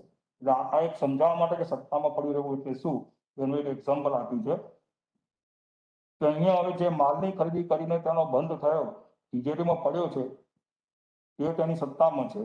અને જ્યારે ડિમાન્ડ આવી ત્યારે તિજોરીમાંથી બહાર કાઢીને બીજા વેપારીને બતાવ્યો કે આપણે કર્મની ઉદીર્ણા કરી એવું સમજાશે. અને જ્યારે તે વેચાઈ ગયો અને પોતાના હાથમાંથી જતો રહ્યો તો તે તેની નિદ્રા થઈ ગઈ. આ રીતે આપણે તેને ઉદય, ઉદીર્ણા અને બંધથી સમજશું. જય જિનેન્દ્ર. મુકેશભાઈ બોલો. તો આપણે બંધનું સમજી ગયા કે આત્માના કર્મો સાથેનું જોડાણ એટલે બંધ, તેનું સત્તામાં પડી રહેવું એટલે કે તેને તિજોરીમાં પડી રહેવું, તે ઉદયમાં આવવું એટલે શું, એટલે કે હવે અહીંયા ખાસ સમજજો, એટલે કે જે કર્મો બાંધ્યા છે અને જે સત્તામાં પડ્યા છે, જે મારા સ્ટોકમાં પડ્યા છે અનંત એની પ્રકૃતિઓ પ્રમાણેના, તે કર્મોનું આત્માના પ્રદેશો ઉપર પ્રગટ થવું અને તે કર્મોનું તેનું પરિણામમાં પરિણમવું એ ઉદયમાં આવ્યા બરાબર છે. એટલે કે સરળતાથી સમજવું હોય તો આપણને ભૂખ લાગવાનો એક ચોક્કસ સમય હોય છે. ચોક્કસ સમય થાય એટલે આપણને ભૂખ લાગે છે. આ ભૂખ લાગવી તે પણ કર્મણ વર્ગવાના પૂતગલોનો ઉદય થવો તે છે. આત્માના પ્રદેશ ઉપર આવ્યા, એ ભૂખ લાગવાનું જે કર્મણ વર્ગના પૂતગલો હતા એ મારા આત્માના પ્રદેશ ઉપર આવ્યા, એટલે કે એનો ઉદય થયો ત્યારે જ મને એ ભૂખનો અનુભવ થાય છે. આ એક સમજાવવા માટે કે કર્મનો ઉદય એટલે શું. આવી આપણા આત્માની અંદર જેટલા પણ આવેગો આવી રહ્યા છે, જેટલા પણ ભાવો આવી રહ્યા છે, એ બધા કર્મના ઉદયના કારણે જ આવી રહ્યા છે. એટલે કે આત્માના પ્રદેશ ઉપર આવ્યા માટે શરીરને ભૂખ લાગી અને આપણને તેનો અનુભવ પણ થાય છે. તો આ વસ્તુ બહુ સમજવાની જરૂર છે. અહીંયા બહુ સૂક્ષ્મ ભાવ છે, બહુ કોમન વાત છે અને આપણે બધા જ એનો અનુભવ કરીએ છીએ, પણ આપણે એને જે રીતે સમજવી જોઈએ ને બીજી વસ્તુ પર બી સમજવાની જરૂર છે કે આપણને ભૂખ લાગે છે ને ત્યારે આપણને એના જે સૂક્ષ્મ ભાવો છે ને આપણે એનો અનુભવ થાય છે. આ જ અનુભવ, આ જ દ્રષ્ટિ તમને તમારા આત્માની અનુભૂતિ કરાવી શકે છે. આ તમને અનુભવ થયો ભૂખ લાગવી એ તમારા આત્માના પ્રદેશ ઉપર આવેલા કર્મણ વર્ગણાના પૂતગલોનો જે ઉદય થયો ને એટલે તમને ભૂખની અનુભૂતિ થઈ. હવે એ જ પ્રમાણે જ્યારે આત્માના પ્રદેશ ઉપર તમારા જ્ઞાન અને દર્શન રૂપ જે સમ્યક ભાવો છે તે સમ્યક ભાવોનો જ્યારે ઉદય થાય અને ત્યારે તમે એને સમજી શકો, એનો અનુભવ કરી શકો, ત્યારે તમને એ આત્માની અનુભૂતિ કરાવી શકે. એટલે આત્માની અનુભૂતિ કેવી રીતે થઈ શકે આનું એક ખાલી એક્ઝામ્પલ આપ્યું છે કે સૂક્ષ્મ ભાવો રૂપ જ હોય છે અને સૂક્ષ્મ ભાવોને સમજવાની છે, એના ઉપર જ આપણે દ્રષ્ટિ રાખવાની છે, એના ઉપર જ આપણી દ્રષ્ટિ બદલવાની છે, તો એની અનુભૂતિ આપણને જરૂર થઈ શકે છે. આ વસ્તુ કોમન છે, આપણે દરરોજ એનો અનુભવ કરીએ, એવરી ડે સવાર સાંજ ભૂખ લાગી એટલે તરત ભૂખ લાગી મારે જમવું છે, પણ ભૂખ લાગવી એનો અનુભવ તમને થાય છે તો તમે બોલો છો. જ્યાં સુધી ભૂખ નથી લાગતી ત્યાં સુધી આપણે કશું બોલતા નથી કે મને ભૂખ લાગે છે. કોઈ આપણને કહેશે તો ના ના મને હમણાં ભૂખ નથી, મારે નથી જમવું, કારણ કે તમને એ કર્મણ વર્ગના પૂતગલોનો ઉદય હજી થયો નથી, એટલે તમને ભૂખ લાગી નથી, પણ તમને એનો અનુભવ જરૂર થાય છે. એવો જ અનુભવ તમે તમારા આત્માને જાણવા માટે પણ કરી શકો છો. અહીંયા ખાલી એક હિન્ટ આપી છે મેં અત્યારે. તો આ ઉદય ભાવને સમજવા માટે મેં ઉદાહરણ આપ્યું છે. તો આવા તો કર્મનો ઉદય થયો કહેવાય એટલે કે આપણને ભૂખ લાગી તેના 10-15 મિનિટ કે 25 મિનિટ પહેલા આપણને ભૂખનો અનુભવ થતો નહોતો અને આપણે આપણું બીજું કામ કરતા હતા, પરંતુ જેવો તેને અનુરૂપ કર્મનો ઉદય થયો ત્યારે આપણને ભૂખ લાગી છે તેવો અનુભવ થયો. આ રીતે આપણા શરીરની અંદર જેટલા પણ આવેગો આવી રહ્યા છે, તે ચાહે ક્રોધના હોય, ચાહે ભૂખના હોય, ચાહે ઊંઘના હોય, ચાહે અભ્રમના હોય, કે ચાહે એના આપણા શરીરની અંદર થયેલા બીજા પરિવર્તન થતા હોય, કોઈ દુઃખ આવતું હોય કે શરીરનો હાથ દુખે છે, પગ દુખે છે, માથું દુખે છે, એવા જે આવેગો આપણને આવી રહ્યા છે અને જે એનો અનુભવ થઈ રહ્યો છે એ આપણા કર્મના ઉદયો છે. કર્મનો ઉદય એ વખતે થઈ રહ્યો છે, પ્રવર્તી રહ્યો છે, તો આપણે એને વ્યવહારિક ભાષામાં સમજીએ છીએ, આપણે એને શાસ્ત્રની ભાષામાં સમજવાનું છે. એ વખતે મારો એ ઉદય ચાલી રહ્યો છે, તો આ સમજજો. તો આ રીતે આપણા શરીરની અંદર જેટલા પણ આવેગો આવી રહ્યા છે તે આવેગોનો અનુભવ જ્યારે પણ થઈ રહ્યો છે ત્યારે તેને અનુરૂપ કર્મનો ઉદય થઈ રહ્યો છે તેમ કહેવાય. મેં સમજાવી દીધું. તો આ રીતે આપણો ઉદય ભાવને સમજી લીધો. હકીકતમાં તો આ કર્મનો જે ઉદય છે તે સતત પ્રત્યેક સમયે પ્રત્યેક સેકન્ડે કર્મનો ઉદય ચાલુ જ છે. એટલે આપણા શરીરની અંદર આ પ્રત્યેક સમય અને પ્રત્યેક સેકન્ડે આવા અલગ અલગ પ્રકારના કર્મોના ઉદયો ચાલુ જ છે, ચાલુ જ રહ્યા છે. એ ક્યાં તો ઇન્ટરનલ રીતે એટલે આંતરિક રીતે અથવા તો એક્સટર્નલ એટલે કે બાહ્ય રીતે, આંતરિક અથવા તો બાહ્ય રૂપે એટલે કે શરીરની અંદરની પ્રકૃતિ કે પ્રવૃત્તિમાં અને શરીરની બાહ્ય રૂપે આપણે જે મન વચન કાયાની પ્રવૃત્તિ કરી રહ્યા છીએ તે બધી જ કર્મોના ઉદયને આધીન છે.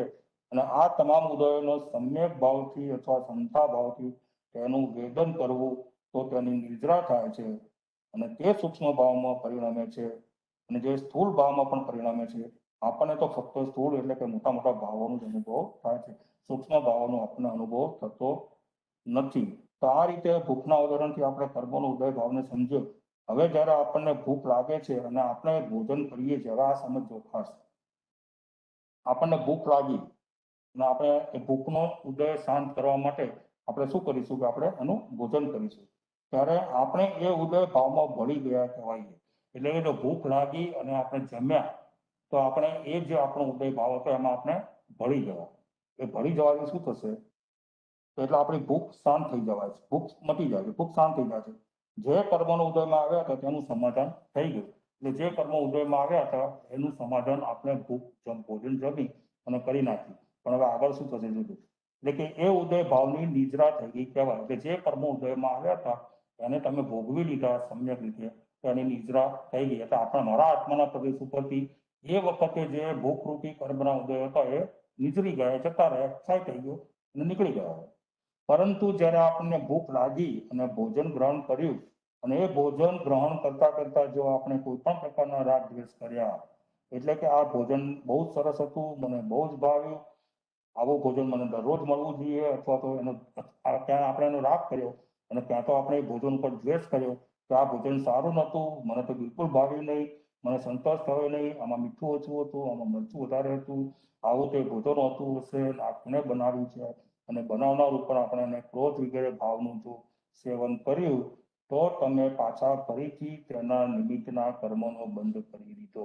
એટલે આપણને વારંવાર કેમ લાગે છે કે આપણે આવા બધા રાગ દ્વેષના ભાવ કરી અને જે કર્મ નિર્જરી નાખવાનું હતું એ તો નિર્જરી તો ગયું, પરંતુ નવા કર્મોને આપણે પાછા બોલાવી લીધા ને એને પણ પાછા બંધ કરી દીધા અને પાછા એ પણ ગમે ત્યારે એની સ્થિતિ પ્રમાણે ગમે ત્યારે ઉદયમાં એ સત્તામાં પડ્યા રહ્યા, સત્તામાં પડ્યા પછી પાછળ તેનો સમય થશે એ એનો ઉદયમાં આવી જશે, કે તેવા ઉદયમાં આપણે તેમને તેનું પરિણામ આપશે.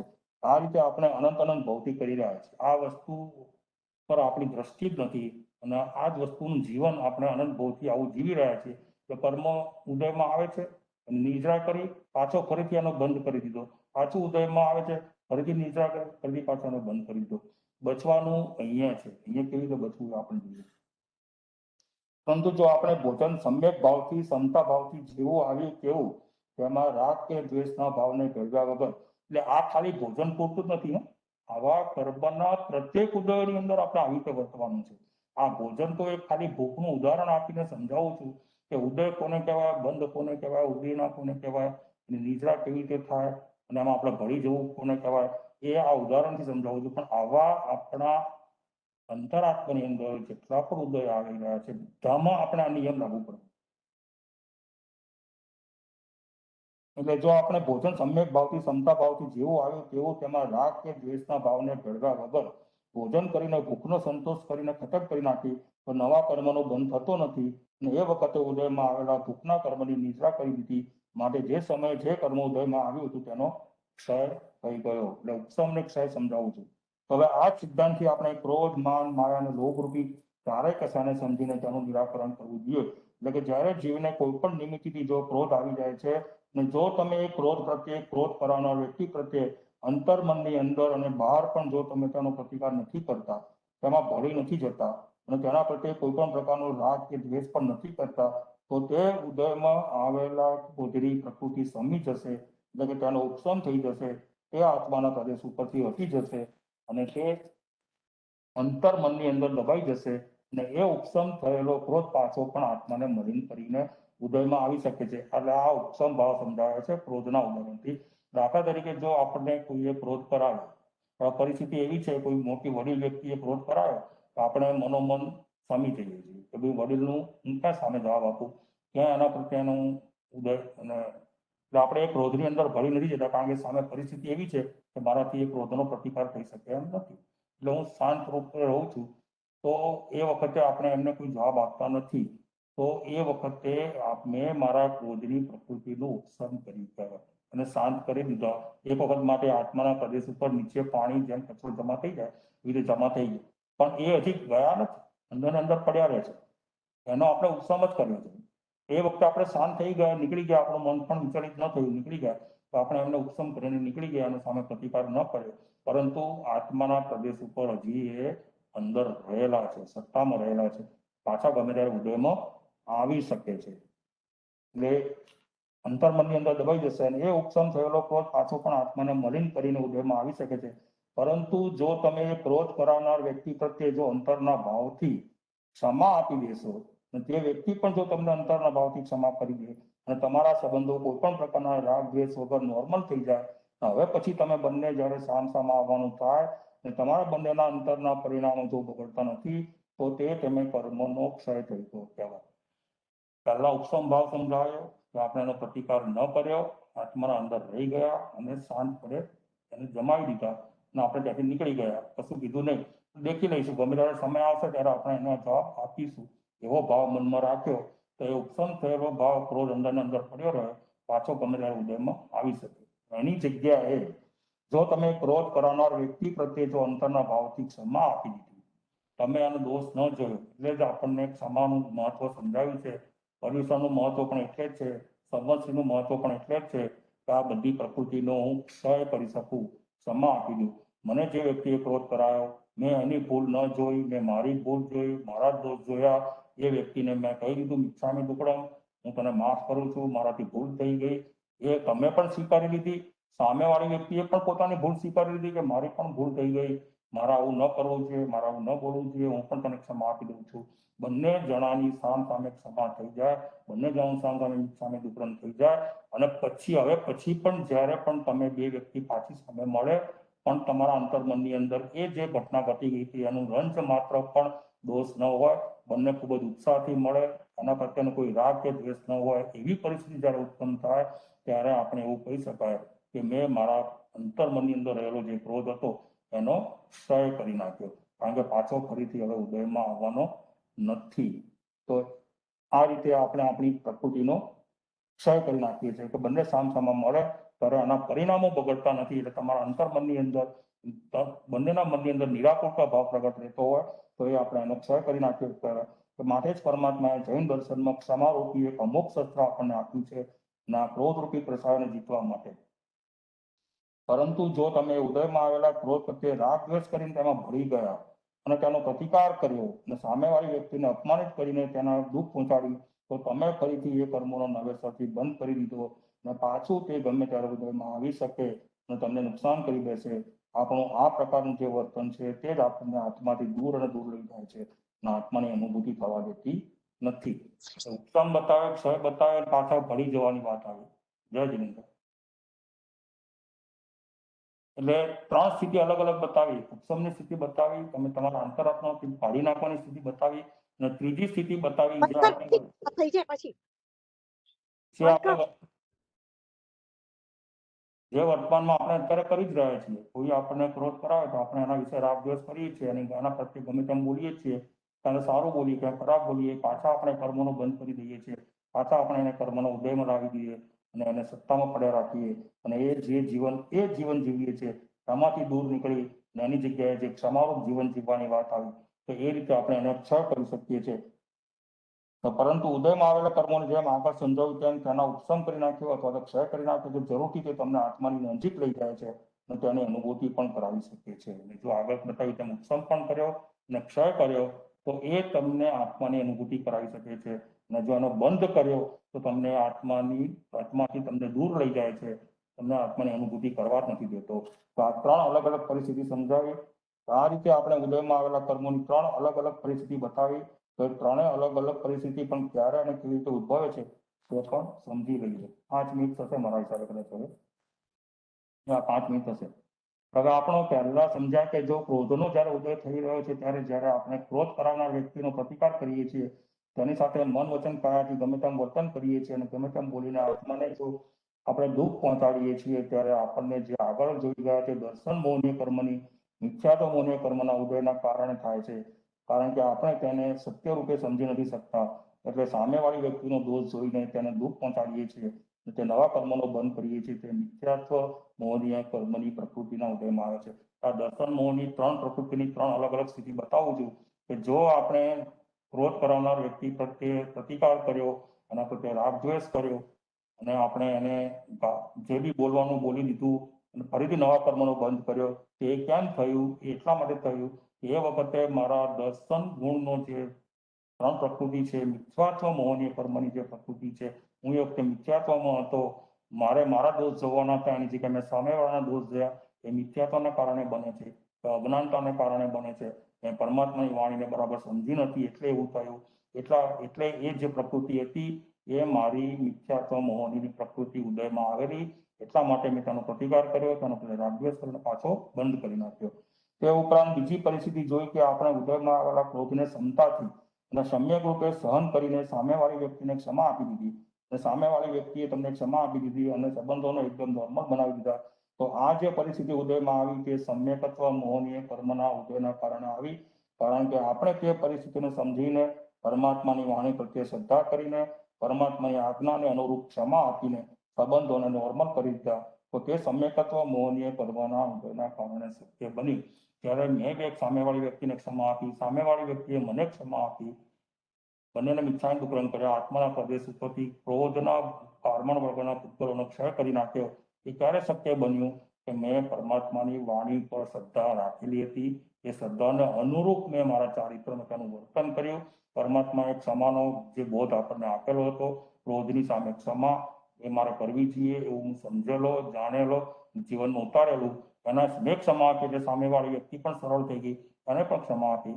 બંને જણાએ પોતપોતાના ઉદયોને ખતમ કરી નાખ્યા. તો એ શા માટે શક્ય બન્યું? તો કે આત્માના દર્શન ગુણની સમ્યકત્વ મોહનીય પ્રકૃતિના કારણે શક્ય બન્યું.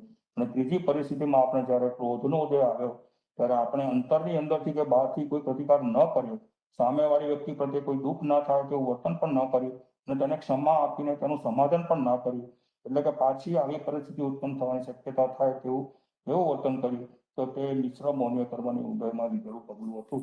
એટલે કે મેં એનો જેમ મેં કીધું તો સામેવાળી વ્યક્તિ વડીલ હતી, વડીલની સામે બોલાય એવું હતું નહીં, પરંતુ મેં એને ક્ષમા પણ ના આપી અને એનો પ્રતિકાર પણ ન કર્યો, પરંતુ એ ભાવને ઉપશમ કરી અંદરને અંદર દબાવી રાખ્યા અને હું ત્યાંથી નીકળી ગયો. કે એ કેમ શક્ય બન્યું? તો કે મારી મિશ્ર મોહની એટલે પરમાત્માની વાણી પર પૂરી શ્રદ્ધા પણ ન રાખી એટલે ક્ષમા ન કર્યું, પરંતુ પરમાત્માની પર થોડીક શ્રદ્ધા હતી એટલે મેં એનો ઉપશમ કર્યો. એને વડીલનું અપમાન ન થાય એવું સમજી અને ત્યાંથી નીકળી ગયો. એ શાના માટે શક્ય બન્યું? કે મારી મિશ્ર મોહનીય પ્રકૃતિ જે ઉદયમાં આવેલી હતી તેના કારણે એ શક્ય બની. તો આ રીતે આપણે ચારે ચાર કસાયોમાં સમજવાનું છે. આ એટલું ક્રોધ વિશે નથી સમજવાનું. આ ચારે ચાર કસાય ક્રોધ, માન, માયા અને લોભ એ ચારેય કસાયોના ક્ષય કરવા માટે પરમાત્માએ આપણને ક્રોધને માટે ક્ષમા, માનને માટે નમ્રતા, માયાને માટે સરળતા અને લોભને માટે સંતોષ રૂપ આત્માના ગુણને પ્રગટ કરવાના બતાવ્યા છે. ના ક્ષમા, નમ્રતા, સરળતા અને સંતોષને જો જીવનનો પાઠ ભણી લઈશું, પરમાત્માની એ વાણી પર શ્રદ્ધા કરીશું, એ કસાયનો ક્ષય અથવા ઉપશમ કરી શકીએ છીએ. અને આ જ ભાવો જે મેં આગળ શરૂઆત કરી હતી, આ જ ભાવો આપણને આત્માની અનુભૂતિ કરવાનું એના તરફ આપણને લઈ જાય છે. ને એક સમય એવો આવશે કે આપણને એનો અનુભવ થશે પણ ખરી. તો આ રીતે આપણે મોહનીય કર્મની પ્રથમ 7 પ્રકૃતિ જે છે તે સમ્યકત્વ મોહનીય, મિશ્ર મોહનીય, મિથ્યાત્વ મોહનીય, અનંતાનુબંધી, ક્રોધ, માન, માયા અને લોભનો જો સાથે 7 પ્રકૃતિનો એક સાથે ઉપશમ કરી શકીએ તો આપણને ઔપસમિક સમ્યકત્વનો ઉદય થઈ શકે છે. જે ઔપસમિક સંકિતિ છે, આવી સંકિતિ પરમાત્માએ કહ્યું તેમ જીવની અનંત યાત્રા દરમાં ફક્ત 5 જ વખત આવે છે. અને આવું સંકિતિ ફક્ત એક અંતર્મુહૂર્ત અથવા તો તેનાથી ઓછું ટકી શકે છે. વર્તમાન સમયમાં તો એક અંતર્મુહૂર્ત પણ ટકી શકતું નથી, કારણ કે એક અંતર્મુહૂર્ત ટકે તો તમને મોક્ષની પ્રાપ્તિ પણ કરાવી શકે છે, જે અત્યારે શક્ય નથી.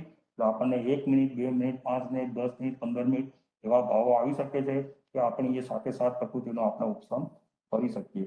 અને આ સાથે 7 પ્રકૃતિમાંથી કોઈ પણ પ્રકૃતિનો જો તમે ક્ષય કરતા જશો અને બીજી કોઈ પણ પ્રકૃતિનો ઉપશમ કરતા જશો, એટલે કે ક્રોધનો ક્ષય કર્યો અને માનનો ઉપશમ કર્યો, માનનો ક્ષય કર્યો, માયાનો ઉપશમ કર્યો, માયાનો ઉપશમ કર્યો, લોભનો ક્ષય કર્યો, આવી એક સાથે અલગ અલગ પ્રકૃતિ થતી હોય તો આવું જે ઉપશમ કરતા હતા, આવી જે સંકિતિ પ્રાપ્ત થાય એ ક્ષયોપશમ સંકિતિ કહે છે. અને આવું સંકિતિ જીવને વારંવાર આવે છે 66 સાગરોપમ સુધી ટકી શકે છે. આ ક્ષાયિક સંકિતિ એટલે કે આ સાથે 7 પ્રકૃતિનો સદાને માટે ક્ષય કરી નાખીએ તો ક્ષાયિક સંકિતિની પ્રાપ્તિ થાય છે. અને તે એક જ વખત આવ્યા પછી જતું નથી અને જીવને ક્યાં તો તે જ ભાવમાં અથવા તો તેના ત્રીજા ભાવમાં નિયમાસ્થિત પદને પ્રાપ્ત કરાવી શકે છે. એટલે ક્ષય, ઉપશમ ને ક્ષયોપશમની જે આંટીઘૂંટી વાળું આપણે ઓછું સમજ પડે એવી વસ્તુ હતી, એને મેં પ્રેક્ટિકલી આપણા જીવનની અંદર કેવી રીતે ઉતારવું અને પ્રેક્ટિકલી આપણે એને કેવી રીતે સમજવું અને આપણે ક્યાં સાવધાની વર્તવી, ક્યાં આપણા સૂક્ષ્મ ભાવો પર આપણે નજર રાખવી, ક્યાં મારી દ્રષ્ટિને બદલવાની જરૂર છે, એ બધી વસ્તુનું મેં આવરી લીધું હતું. અને આ પ્રમાણે જો આપણે સમજશું તો જરૂરથી વર્તમાન સમયની અંદર આપણને સંકિતિની પ્રાપ્તિ થઈ શકે છે. જય જિનેન્દ્ર.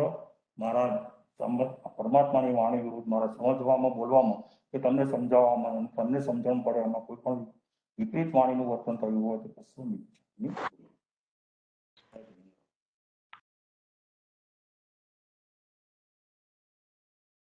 રીતે આપણે ઘણું આજે કવર કર્યું, એટલે એ બદલ ખૂબ ખૂબ અનુમોદના. જય જિનેન્દ્ર. હવે આપણે માંગલિક લઈ લેશું. પૂર્વી